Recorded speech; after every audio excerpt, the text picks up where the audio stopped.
A new baby is a parent's dream come true, but that dream also comes with a price tag attached. One study found that some new parents were spending up to $10,000 by the time baby's first birthday rolls around. We'll highlight the top 5 must-have baby items. And we'll also show you how you can get some baby stuff for free. And experienced moms who've seen it all will reveal the top big belly money blunders that can blow your budget. I have the swing and the bassinet and the bouncy chair and a crib and a playpen. Then, if you're looking to get away from it all, It doesn't get any better than owning your own vacation property. We'll show you how to make it a smart investment too. Plus, have your travel plans ever been ruined by a canceled flight? We'll tell you what you can expect from the airline. to get you back on track.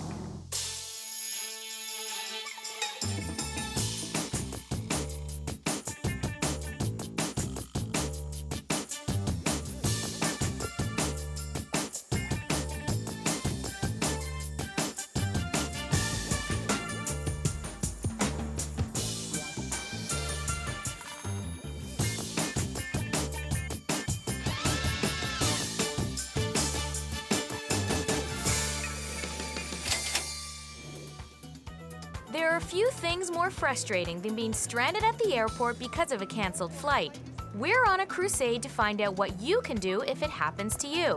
So we're calling on leading travel expert Claire Newell for insider tips. Well, when a flight cancellation happens and you hear about it, whether you're at the airport or whether you are at home and all of a sudden see that it's not going to be flying, the first thing that you need to do is get on the airline's 1-800 number, because at that point, you get access to the reservation center while everyone else might be standing at the airport in line. One good thing is that most airlines actually take it upon themselves to make sure that you get what you need in most cases, especially if you put up a little bit of a stink. We'll find out just how far you can push and what the airlines don't tell you a little later in the show. But first, ever dreamed of owning a vacation home? You're not alone. 1 in 7 people over the age of 40 own recreational property. Now with our helpful hints and a small down payment, your dream could also become a very smart investment. Robin and Angela are on their way to meet up with Karen. With grown-up kids and a paid-off mortgage, she's heading towards empty nester status, so she wants to buy a vacation property they can all enjoy. I was hoping that if I had a place, it could become a family place that we could all go to together to kind of reconnect and bond. build memories. Yeah. If you're thinking about buying a vacation home, here's a simple formula to see if you can afford it. Take all of your current fixed monthly costs, like housing, loans, and credit cards, then add an estimate of what your new vacation home mortgage payment would be. If that equals less than 45% of your gross monthly income, you're in business. The next step is to evaluate your needs and desires. Generally, how much time do you think you'd spend at your vacation home? I would hope to spend at least a month a year. It would be great to be able to have it close enough that I could go for some long weekends in order to really get some use out of it. Location is also key if you want to rent the place out when you're not there. A great idea that almost 70% of vacation homeowners don't take advantage of. In a prime location, a vacation home can rent out for $1,500 a week. Wow. That would really help me out. It is. Even if you rent that place out for half the year, you can make $38,000 a year. That would be great. That would be exactly what I'd be looking for. If you think you'll be depending on rental income to pay your mortgage, be careful not to overestimate the potential. But one way to increase that potential is to choose a place with built-in attractions year-round. You know, are there wine festivals or concerts or any kind of touristy things that happen throughout the year that would draw people towards your location and therefore more opportunities to rent your space? And don't forget about amenities and how easy your vacation home is to get to. And then there's upkeep. Someone needs to take care of everything from reservations to repairs. So would you want to hire a property management company or do it all yourself? I am quite busy, so I don't want something that's going to be like a full-time job for me, but I don't mind doing a little bit in order to save money. A property management company may take up to 40% of your rental income, so you'll need to ask yourself whether it's worth it for the time you'd save. If you're thinking about getting into the vacation property market, you really want to understand the type of ownership that you're buying into. Obviously, if you're fortunate enough to buy something all on your own, then you own the entire property. Some people will go in with another couple or friends and buy the property as a group, which means you don't take on all the risks or costs. But it does mean that you only get a fraction of the ownership. Be careful with timeshares or vacation clubs. Often, you're not really owning the property, you're just paying for the right to use it at a specific time. It's more about having a great place to stay that can sometimes be cheaper than a hotel. If you're looking into timeshares but want to own one as an investment, you might want to look into what's called a deeded timeshare, which means you own part of the property. But research carefully because some countries don't allow foreign ownership.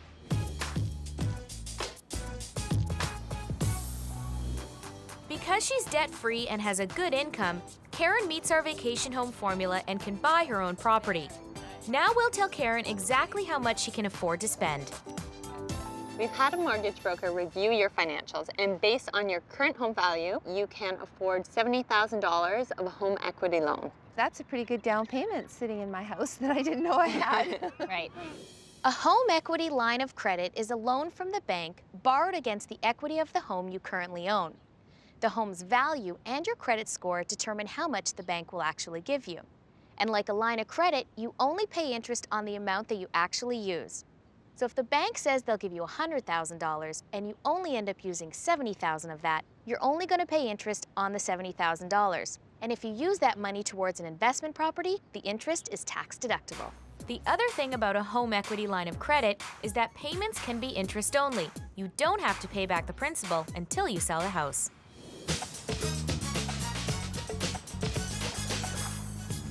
Now we want to make sure Karen's monthly mortgage payments will be manageable, with or without rental income. So with her $70,000 down payment, if Karen bought a $300,000 vacation property at a safe estimate of 5.4%, her mortgage payments would be an affordable $1,300. Sound good? There's more. The interest on the line of credit used for the down payment will be tax-free for any months the property is rented, because for that time it will be considered an investment property. That's an even better deal than Karen expected. I'm a lot less worried about it than I was, and I can see the potential, especially as we worked through the numbers. I can see the possibility of actually making some money with this, and that was something that worried me before.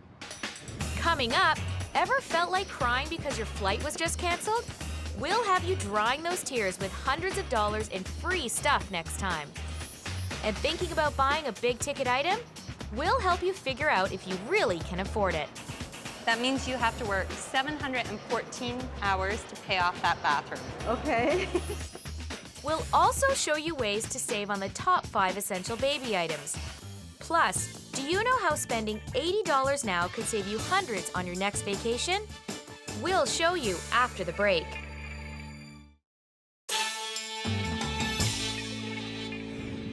How can spending $80 now save you hundreds on your next vacation? Easy. Buy an Auto Club membership for about $80 a year and get discounts on rental cars, travel insurance, or hotels, adding up to hundreds of dollars in savings. If you've ever been grounded because of a canceled flight, you know there are few things that could make it feel better. That is, unless you know your rights. Katie and Sandra are talking to a travel expert. She says what you're entitled to depends on the type of cancellation. If it's an act of God, if it's a mechanical, or if it's weather-related, they don't need to give you compensation until a certain number of hours, and every carrier is different. Typically, if it goes past 16 hours, you're entitled to cancel your flight completely and rebook somewhere else. If that happens, you'll get a full refund and can buy a new ticket on another airline. But if you're bumped off your flight, or it's canceled for a reason that is the airline's fault, they may offer you a travel voucher as compensation. My recommendation is don't go for the voucher. We'll tell you what to ask for instead a little later in the show. Plus, other insider tips that could have you flying away with hundreds of dollars in perks. But first, nothing compares to the joy of bringing up baby, except maybe the cost. Overspending while expecting is what we call a big belly money blunder, and who better to tell us how to keep the baby budget in check than mothers who've been there. Big belly money blunder number 3, buying too many gadgets. What's the most outrageous gizmo that's being marketed to new moms now that they really don't need? All the different weird potty chairs. My guys, they didn't want to have anything to do with them. There's like baby wipe warmers because that would offend their little bottoms. And you know, there's just so many little things that you can buy now that you'll use once or you'll lose or it'll fall out of your diaper bag and you'll just never need. So forget about all those trends, gizmos, and gadgets. Keep it simple and save money wherever you can. Big Belly Money Blunder number 2, buying too many clothes. I overbought on everything. I bought a ton of clothes. I bought bunny outfits and costumes. I was buying fancy socks, the shoes, but I couldn't be bothered. They were like spit up and this and that. I just thought it was just easier to have them in little onesies and sleepers. But I had beautiful little outfits and hats, and I'm like, oh, this is a waste of money. Up next, we'll tell you what clothing baby really needs and how much you should spend. Plus, how to avoid the biggest big belly money blunder of all. And our crusade continues. We'll tell you what you can expect from the airline if your flight gets canceled. And do you know what takes less than 5 minutes and can save you $40 or more on your next trip? Stick around to find out.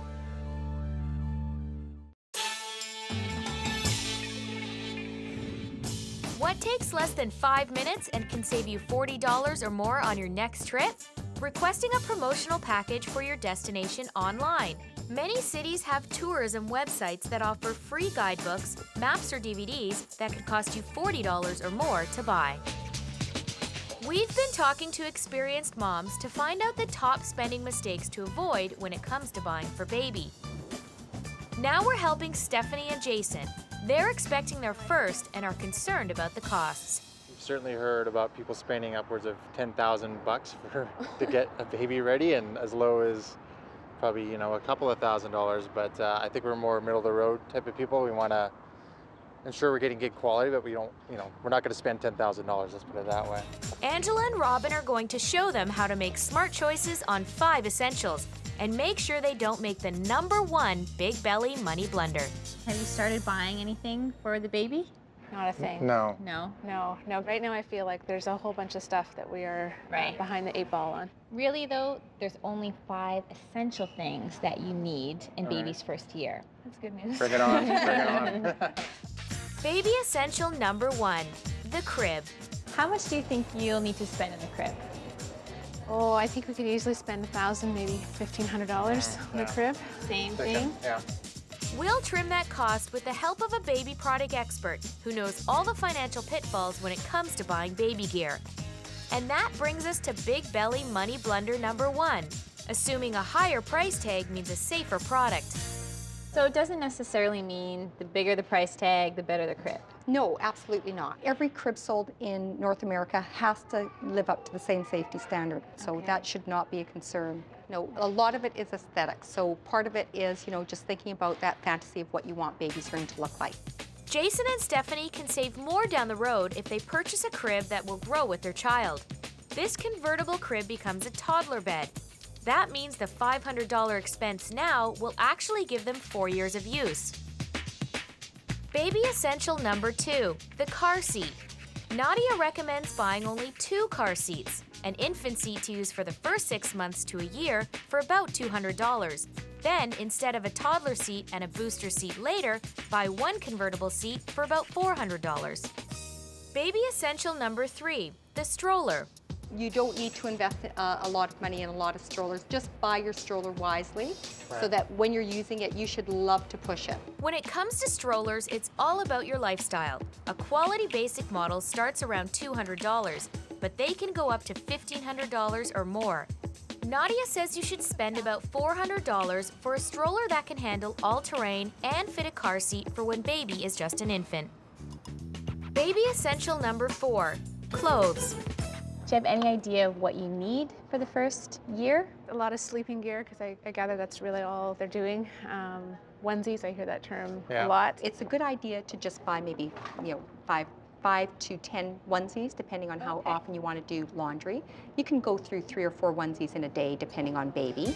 A newborn only needs basic sleepers and onesies. A 6-month supply can cost as little as $100.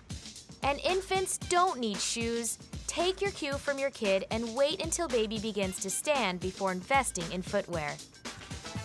Baby essential number 5, diapers.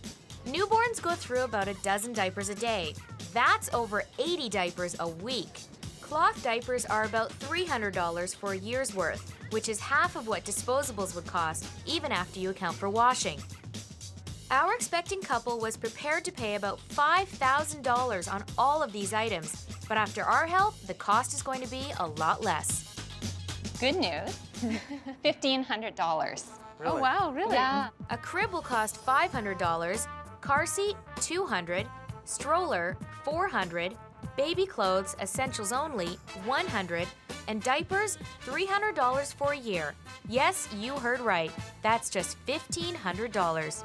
Even just understanding how much money we save from our own budget today makes me feel a lot better going forward, and certainly I can focus a little bit more on the excitement and the joy that's coming, and not so much what it is we need to spend.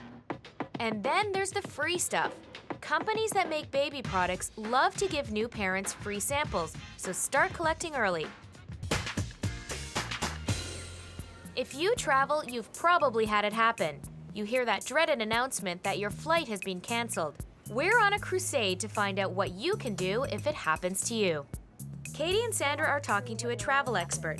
She says if your flight is canceled and the airline offers you a travel voucher, don't take it. The reason is that they often have blackout dates and you can't use it for certain flights, certain restrictions.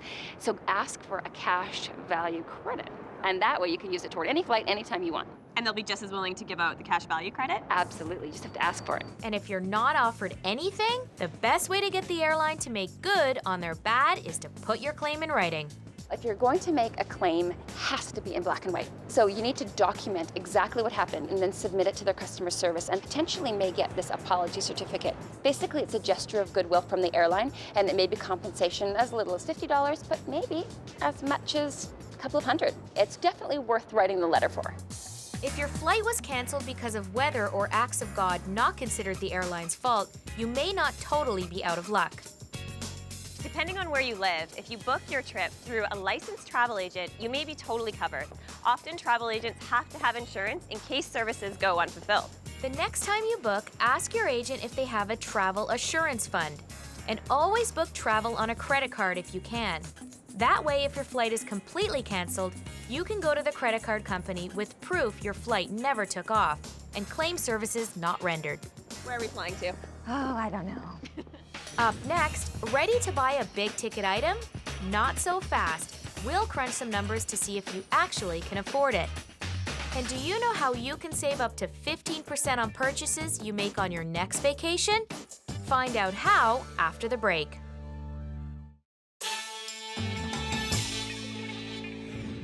How can you save up to 15% on your vacation purchases? Easy. Many department stores will give you a visitor's discount. All you have to do is ask and show your passport. Let's talk big ticket items. We've just got to have them. Do you guys think that people think about the actual amount they have to work to buy something? No, and if they did, I bet they'd be shocked. The 5 of us are splitting up to help people figure out if they can really afford the items on their wish list. Have you ever gone shopping and looked at something and said, oh, this is $40, it's going to take me this long to save up? No. How much do you allow yourself in discretionary or fun money every week? Probably about 100. I don't know, $100. What's something that you're saving for, something that's on your wish list right now? Trip. I actually want to go to Africa. It's about $6,000. $6,000! First, you need to know your fun money number. That's how much of your hourly wage is left after you've paid everything else. So take the cost of your item, divide by your fun money number, and that's the number of hours you'd need to work in order to afford it. Think of the best shoe purchase you can. A nice pair of boots. Oh, at least a couple hundred. Okay. 90 hours. 90, huh? That's good. You feel good about that? Yeah. Yeah, I would work for shoes. I wrong with that. definitely could work for shoes. I'm thinking of renovating my bedroom and the bathroom. Have you priced it out? Do you know how much it might cost? I'm thinking probably around $10,000. That means you have to work 714 hours to pay off that bathroom. Okay. I don't want to do it. Something you might want to consider is going to auctions to find pieces of furniture that are reduced. Right. So maybe a bathroom cabinet at an auction. So it'll take you 160 hours of work, right, to afford the $800 snowboard equipment. That's a lot. Are you reconsidering, or is it something you still want to do? It's something I want to do, but I'm maybe reconsidering the one that I want. I know some ski hills have the equipment that they've already used. They often resell it, and it's still in good shape. I mean, it's been maintained. I would like to buy a car for my daughter. How much do you think you'll be putting towards that car for her? 5,000. It will take you 666 hours of working to get enough money for for your daughter's car. Oh my gosh. If you're using your fund money. Wow. I don't know if she's worth it. It seems that if you're set on getting an item, then you're kind of indifferent about how many hours it takes. Right. But if you're kind of wavering on something, then it's really shocking and you rethink it. I had a lot of people who, once they realized how long it was going to take them to save up, wanted to work harder or take on extra work so they could have the item sooner. Yeah. Make more dough. Make more Yeah. dough.